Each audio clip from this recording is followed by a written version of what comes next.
Everyone, कैसे हैं आप सभी। आई होप बच्चों आप सभी बहुत ज़्यादा अच्छे होंगे। एंड जैसा कि आप लोगों को पता है, मेरा नाम है नीरज और मैं आप लोगों का स्वागत करती हूँ आर्यभट्ट जी की दुनिया में। तो आज हमारी दुनिया में हम आगे के क्वेश्चंस को सॉर्ट आउट करने वाले हैं, ठीक है। जैसा कि आप लोग बोर्ड पे देख पा रहे होंगे, आज हम 5th क्वेश्चन से अपनी स्टार्टिंग करने वाले हैं, ओके। तो यहाँ पे 5th वाला क्वेश्चन क्या बोल रहा है, the first term of an AP is 5। इन्होंने सीधे सीधे दे दिया है, आपको मेहनत करने की ज्यादा जरूरत नहीं है। फर्स्ट टर्म यानी कि a की वैल्यू दी है कितनी, 5, ठीक है। And the common difference is 3, यानी कि d की वैल्यू हमें पता चल गई है, ठीक है। फिर क्या है, and the last term is 80। Last term यानी कि an इज इक्वल टू पता चल गया हमें, ठीक है। अब फाइंड क्या करना है, find the number of the terms. Number of terms यानी कि n की वैल्यू हमें फाइंड करनी है। कहाँ से, किसका यूज करेंगे हम अपनी जनरल फॉर्म के लिए, मतलब जनरल फॉर्म का यूज करेंगे यहाँ पे। तो क्या हो जाएगा, an is equal to a plus n minus 1 into D. ये फॉर्मूला हम काफी टाइम से देखते आ रहे हैं और इसी की हेल्प से हम अपने क्वेश्चंस को सॉर्ट आउट करते आ रहे हैं। एंड यहाँ पर भी इसी फॉर्मूला की हेल्प से क्वेश्चन को सॉर्ट आउट करेंगे, ओके। तो यहाँ पे an पता है, a पता है, d पता है, पता क्या करना है, n, number of the term, n की वैल्यू फाइंड करनी है। बहुत ही ईजी है हमारे लिए। सारी वैल्यूज को उठाओ, इसमें लगा दो, कोई प्रॉब्लम तो है नहीं। तो लगाएंगे तो क्या हो जाएगा हमारे पास, an कितना है 80 इज इक्वल टू a कितना है 5 plus n minus 1 as it is, d की वैल्यू 3। 5 को इधर लेके जाओगे, 80 minus 5 is equal to n minus 1 और 3। यहाँ पे सब्ट्रैक्शन होगा, मल्टीप्लाई में है, इधर में जो कि डिवाइड में आ जाएगा, ठीक। उसके बाद हम यहाँ पे क्या करेंगे, सॉल्व करेंगे इसको। तो 3 वन जा 3, 3 2 जा 6 और 1 बचा 3 5 25 आएगा ना, सही है। और इधर आ जाएगा हमारे इक्वल में, ठीक। अब माइनस के 1 को हम इधर लेके जाएंगे तो कितना हो जाएगा, प्लस का 1 हो जाएगा, यानी कि 25 plus 1 is equal to n is equal to आया हमारे पास 26। यानी कि इन्होंने हमसे पूछा था कि find the number of the terms, मतलब हमें टर्म्स के नंबर को फाइंड करना था, जो कि हमने फाइंड कर लिया है। तो ये हुआ आपका कंप्लीट, आप इसे नोट डाउन कर सकते हैं गाइस, ठीक है। तो अब हम देख लेते हैं अपने नेक्स्ट क्वेश्चन, क्वेश्चन नंबर 6 को, ठीक है। तो यहाँ पे क्वेश्चन नंबर 6 क्या बोल रहा है, the 6th and 7th term of an AP are 19 and 41। Then हमको फाइंड क्या करना है, 40th टर्म को फाइंड करना है, ठीक है। इसमें हमें दिया क्या है वो चीज लिख लेते हैं, ठीक है। सबसे पहले इन्होंने a6 की वैल्यू दे रखी है, कितनी है हमारे पास, a6 की वैल्यू कितनी है 19, सही है। और यहाँ पे इन्होंने a17 की वैल्यू दी है, वो कितनी है हमारे पास 41, ठीक है। एंड फाइंड क्या करना है, a40 is equal to question mark, ठीक है। अब इन्होंने जो दिया है वो भी लिख लिया, जो फाइंड करना है वो भी लिख लिया है हमने। अब क्या करना है, सिंपल सा एक काम करेंगे, हम अपने इस वाले इक्वेशन को तो जानते ही हैं, जनरल फॉर्म की क्या होती है, an is equal to a plus n minus 1 into D, ये होती है, हमें पता है। लेकिन उससे पहले हम इन दोनों को देखेंगे। तो यहाँ पे क्या करेंगे, a6 को खोलेंगे।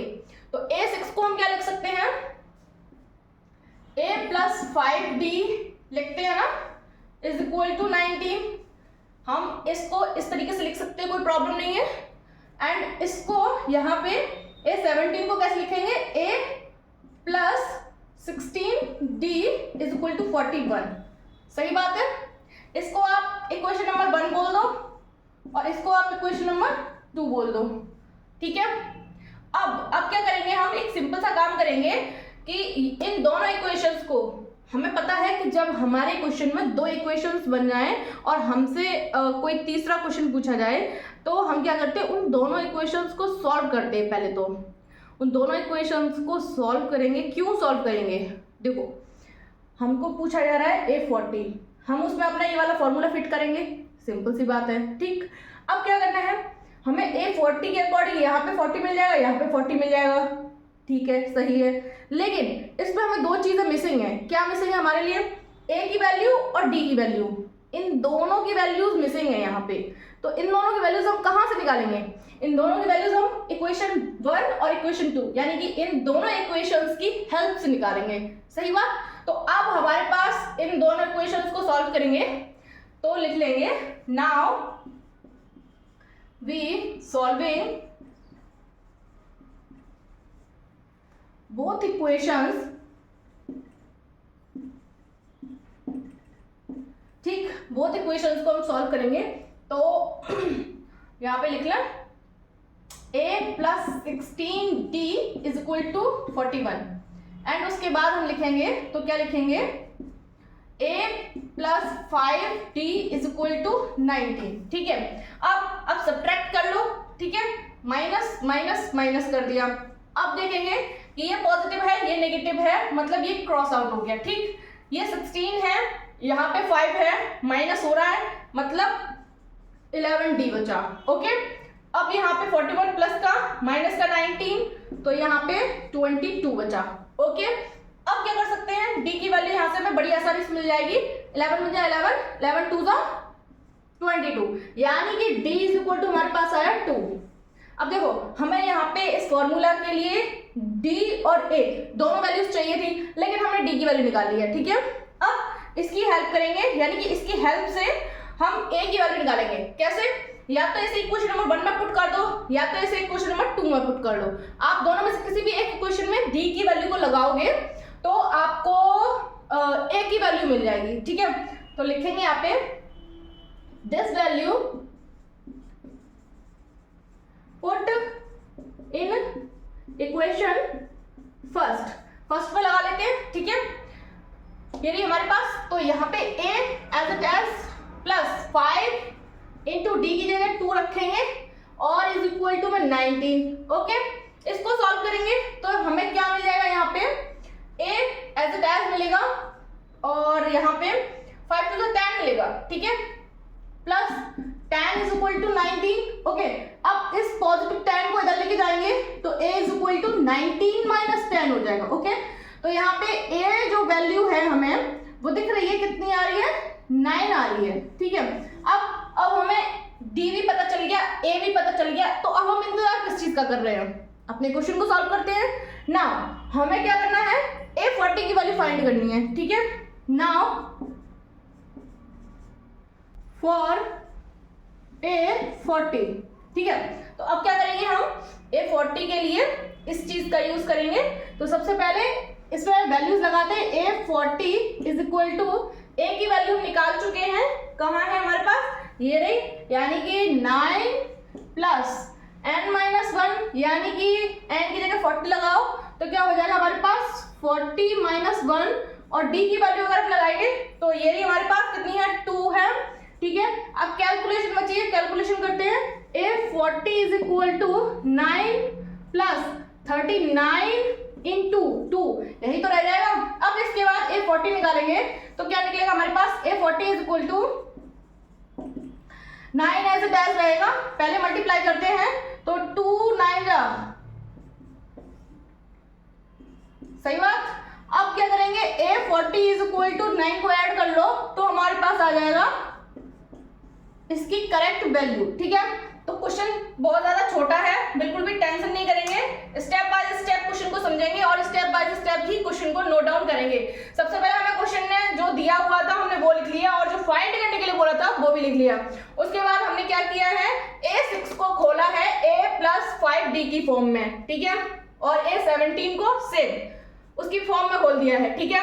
उसके बाद हमने दोनों इक्वेशन यानी कि 2 इक्वेशन बनाई, उन दोनों इक्वेशंस को हमने सॉल्व किया और इन इक्वेशन को सॉल्व करके हमें d और a दोनों की वैल्यूज पता चली, जिसकी हेल्प से हमने फिर क्या किया? अपने a40 की वैल्यू को निकाला जनरल फॉर्म के थ्रू, ठीक है। फिर हमने सॉल्यूशन किया है एंड उसके बाद हमने अपने आंसर तक पहुंच गए हैं। तो अब आप इसे नोट डाउन कर सकते हैं, ओके। एंड ये a6 इज इक्वल टू ये a17 is equal to a plus 16d, ये मैंने आपको पहले ही बताया है, इससे पहले की जो वीडियोस हैं उनमें ये चीज़ काफ़ी अच्छे से क्लियर की गई है। तो अगर आप फर्स्ट टाइम वीडियो को देख रहे हो तो रिक्वेस्ट है आपसे कि आप पहले की वीडियोस को देखें चैनल पर जाके, आपके सारे के सारे डाउट क्लियर होंगे। ठीक है, तो अब आप इसे नोट डाउन कर सकते हैं। ठीक है, तो अब हम बात कर लेते हैं नेक्स्ट वाले क्वेश्चन की। तो यहाँ पे 7 वाला क्वेश्चन लिखा हुआ है, the 10th term and 18th term and AP are 41 and 73, then find 26th term। ठीक है, अभी हमने जिस तरीके से क्वेश्चन नंबर 6 को किया था सेम टू सेम वैसे ही हम 7 को करेंगे। ओके, तो यहाँ पे 7 वाले क्वेश्चन में सबसे पहले क्या है, 10th टर्म यानी कि A10 लिख सकते हैं इसको हम। A10 इज इक्वल टू कितना हमारे पास 41।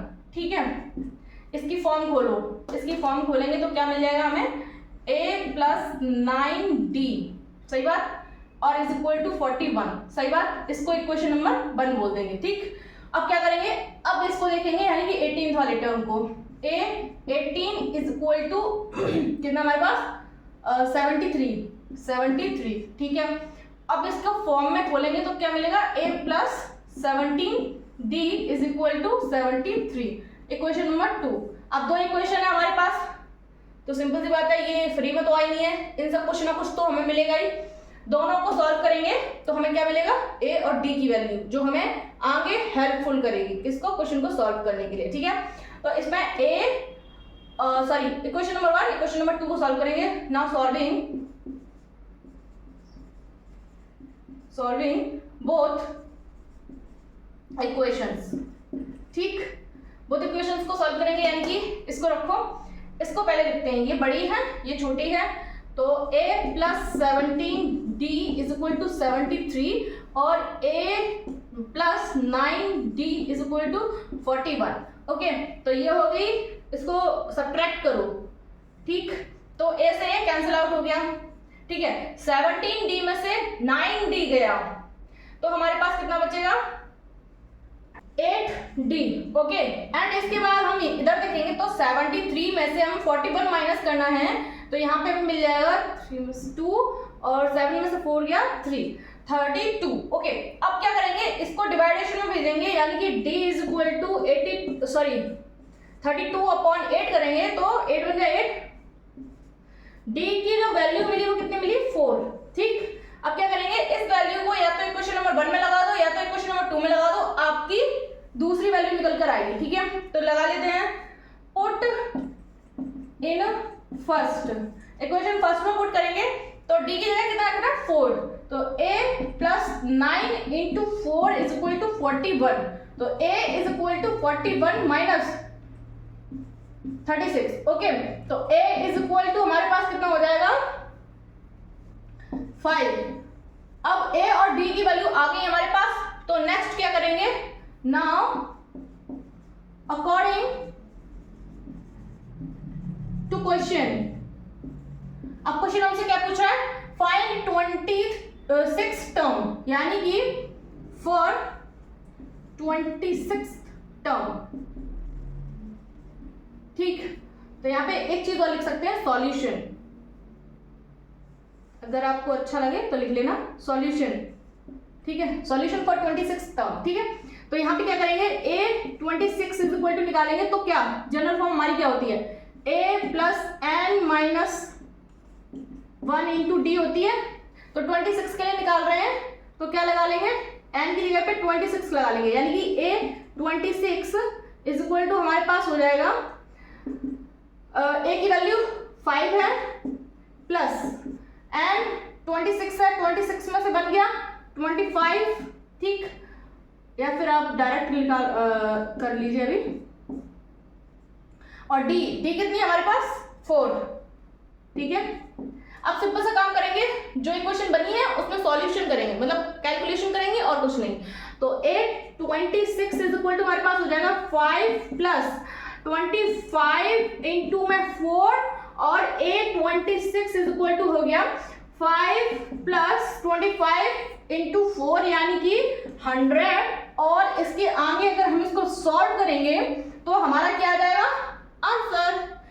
ठीक है, तो A 26 इज इक्वल टू हमें क्या मिलेगा, 105 जो कि हमारा आंसर है। दिखने में बहुत ज्यादा प्यारा लग रहा है, तो अब आप इसे नोट डाउन कर सकते हैं, ठीक है। एंड हम अपने सभी के सभी स्टेप्स को बहुत अच्छे से फॉलो करते हुए चलेंगे। एंड 6 एंड 7 क्वेश्चन दोनों के दोनों सेम ही क्वेश्चन थे, मतलब इन दोनों क्वेश्चंस में हमसे सेम चीज पूछी गई थी, ठीक है। लेकिन 6 वाले क्वेश्चन में हमने लिखने का तरीका कुछ और करा था एंड 7 वाले में कुछ और तरीके से लिखा है, लेकिन चीजें वही है, सब कुछ सेम है, ठीक है। एंड आप दोनों में से कोई सा भी तरीके से अपने नोटबुक पे क्वेश्चन लिख सकते हैं, कोई प्रॉब्लम नहीं है। लेकिन मैं आपको एक ही सजेशन दूंगी कि जब भी हम एग्जाम में लिखें तो चीज़ों को स्टेप बाय स्टेप लिखें, क्योंकि वो हमारे लिए काफ़ी अच्छी होती हैं, उनसे हमारे नंबर काफ़ी ज़्यादा अच्छे आते हैं, ओके। तो यहाँ पे जिस तरीके से मैंने 7 वाले क्वेश्चन को लिखा है, स्टेप बाय स्टेप करके सारे के सारे पॉइंट्स को यहाँ क्लियर किया है। अगर आप इस तरीके से लिखेंगे तो ये आपके लिए काफ़ी ज़्यादा बेनिफिट करेगा, ठीक है, हेल्पफुल रहेगी आपके लिए। एंड मैं यही बोलूँगी कि आप क्वेश्चन सॉल्व कर रहे हो तो नोटबुक पे इस तरीके से लिखो ताकि आपको भी देखने में अच्छा लगे, आपको समझने में कोई प्रॉब्लम ना हो। और सेकेंडली आप इसको एक बार नज़र भर के देख लोगे तो एग्जाम टाइम पे आप इसी तरीके से लिख के आओगे, कोई प्रॉब्लम नहीं होगी, ठीक है। तो 6 और 7 दोनों ही तरीके से जो हमने किए हैं क्वेश्चन वो दोनों ही सही हैं, लेकिन ये वाला ज़्यादा बेटर लग रहा है, ठीक है। तो आप इसको नोट करिए, ओके। अब आप इसे कंप्लीटली नोट डाउन कर सकते हैं एंड इस वाले तरीके से करेंगे तो ज़्यादा अच्छा लगेगा आपके लिए, ठीक है। एक बार क्वेश्चन में लिखा क्या है, if the nth term of the AP 975 is same as the nth term of the AP 15 12 9 and find n, ठीक है। हमें क्या बताना है, हमारे पास 2 सीक्वेंस दिए हुए हैं, ठीक है, और हमें n फाइंड करना है, ठीक है। और हमें ये भी बताना है कि n का वो कौन सा टर्म होगा जिस पर दोनों सीरीज की जो n होगी वो सेम आंसर करेगी, ठीक है। तो हम करते हैं यहाँ से स्टार्ट। सबसे पहले हम क्या करेंगे, सीक्वेंस फर्स्ट लिखेंगे। सीक्वेंस फर्स्ट अगर हम लिखते हैं तो हमारे पास क्या है, यहाँ पे फर्स्ट वाली AP 9 7 5, ठीक है, सो ऑन, ठीक है। तो यहाँ से हमारे पास क्या पता होना चाहिए, हमें यहाँ से हमें क्या पता होना चाहिए, हमें A पता होना चाहिए, हमें D पता होना चाहिए, यानी कि हमारा फर्स्ट टर्म पता होना चाहिए और कॉमन डिफरेंस पता होना चाहिए, जो हम बहुत आसानी से निकाल सकते हैं क्योंकि हमें पता है, ठीक है। तो सबसे पहले फर्स्ट टर्म हमारा क्या होता है, A हमारा फर्स्ट टर्म कौन सा होगा, जो पहले नंबर पे लिखा होगा वो हमारा फर्स्ट टर्म होगा, यानी कि 9 मिल गया, ठीक है। अब हम D की बात करें यहाँ पे, यानी कि कॉमन डिफरेंस, तो कॉमन डिफरेंस हम कैसे निकालते हैं, A2 माइनस A1, यानी कि 7 माइनस 9, तो यहाँ से कितना आया, माइनस का 2, ओके।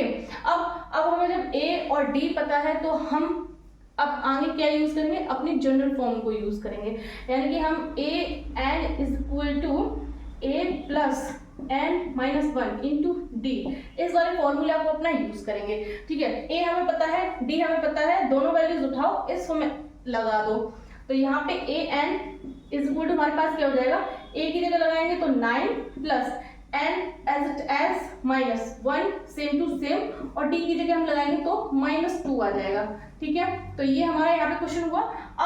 अब अगर देखें तो थोड़ा इसको सही तरीके से भी लिख सकते हैं हम लोग, किस तरीके से, AN इज इक्वल टू यहाँ पे माइनस का 2 है और ये आगे आएगा तो माइनस प्लस का मतलब इस तरीके से हो जाएगा ना, तो ये माइनस प्लस का क्या हो जाएगा, यहाँ पे माइनस हो जाएगा -2 और n माइनस 1, ये हमारी एक इक्वेशन बन गई है। इसको हम लोग इक्वेशन नंबर 1 बोल सकते हैं, ठीक है, ताकि हमें आगे चल के क्वेश्चन में अपना कंफ्यूजन ना हो, हम कंफ्यूजन क्लियर करके चलेंगे अपने सारे के सारे यहाँ पे, ठीक है। उसके बाद अब क्या करते हैं, अब सेकंड सीक्वेंस को करते हैं सीक्वेंस 2, यानी कि सेकंड सीक्वेंस को उठाते हैं तो क्या हमारे पास 15 12 and 9 and dot so on, okay. तो यहाँ पर भी सेम करना है, हमें क्या करना है, A फाइंड करेंगे तो 15 मिला और D फाइंड करेंगे तो 12 माइनस 15, यानी कि हमें कितना मिल जाएगा, माइनस का 3, ओके। अब क्या करना है, सिंपल सा काम, वही काम करना है, A और D की वैल्यू पता है तो हमें अपनी इस वाले फॉर्मूला में लगा देनी है, यानी कि AN is equal to A plus n minus 1 into D, ठीक है। यहाँ पे इस वाले फॉर्मूला में A और D की वैल्यू लगाएंगे हम लोग, तो क्या मिल जाएगा हमें,